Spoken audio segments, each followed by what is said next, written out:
ఏ జీవి ఏంటమ్మా అలా పాతేశారు? మా వైజాగ్ బీచ్ లో లోపల ఇసుక లోపల ఇలా ఏంటమ్మా?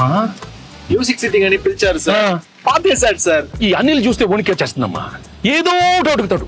నాకు తెలిసి పటాసప్పుడు బానే ఉన్నాడు సార్. మీరే బాగా ప్యాంపర్ చేశారు. నేను పాడతా దగ్గర నుంచి ఈయన్ని పాతేసే దాకా తీసుకొచ్చారు. సార్ సార్ సార్ సార్ ఏంటి ఏంటి ఏంటి సార్, సార్, సార్, అక్కడ చూడండి.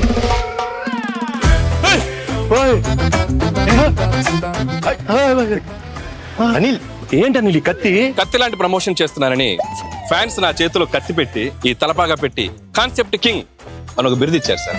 కానీ ఈ కత్తి చూడగానే ముహూర్తం రోజు ఒక కత్తి లాంటి ఒక వైరల్ ఐడియా చేయాలన్నది. కానీ ఎన్ని ఎన్ని ఎన్ని ఐడియాలు నేనే ఇవ్వాలి. ఒక ఐడియా మీరు ఇవ్వచ్చు కదా.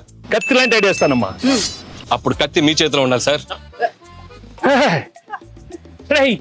Can I know that idea sir? I want to, I am very curious. All the best. You want ideas? Yes, come on. Yeah, nice idea.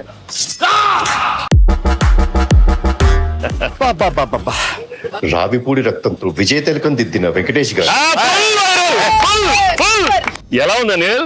Viral fever వచ్చాను నేను బయలుదేరి. ఆగమ్మా అనిలు, ఈ సినిమాలో ఇంకో హీరో ఉన్నాడు. మరి నాతో తిలకం పెట్టించుకోవాలి.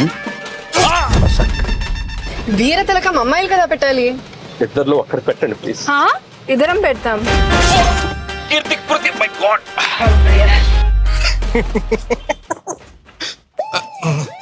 బాగా ఎంజాయ్ చేస్తున్నట్టున్నా. జీవి గారు బ్రేక్ఫాస్ట్.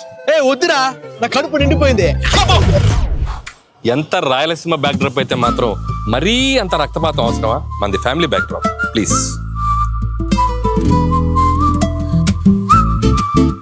మేమంతా ఇప్పుడు కలిసాం, వచ్చే సంక్రాంతికి మిమ్మల్ని కలుస్తాం.